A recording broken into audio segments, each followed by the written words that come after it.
আজ কলকাতা নাইট রাইডার্সকে হারাতে পারলেই আরসিবি চলে যাবে সোজাসুজি প্লে অফে।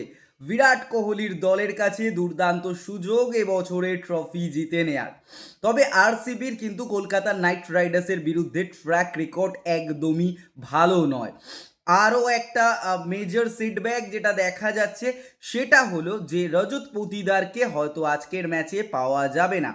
চেন্নাইয়ের বিরুদ্ধে ৩রা মে আঙুলে চোট পেয়েছিলেন রজত পাতিদার। ৯ই মে লখনৌয়ের বিরুদ্ধে তার বদলে অধিনায়কত্ব করার কথা ছিল জিতেশ শর্মার, তবে তা হয়নি, কারণ সেই সময় কিন্তু ইন্ডিয়া পাকিস্তান একটা টেনশন সিচুয়েশন ছিল, খেলা ক্যান্সেল হয়েছে এবং ম্যাচ আবারও শুরু হচ্ছে, যেখানে প্রথম প্রতিপক্ষ আরসিবি ভার্সেস কেকেআর, এবং সেই ম্যাচে রজত পাতিদারকেও পাওয়া যাচ্ছে না। শোনা যাচ্ছে নেট প্র্যাকটিসে তিনি কিন্তু যথেষ্ট স্বাবলম্বী, সব রকম শট অনায়াসে খেলতে পাচ্ছেন।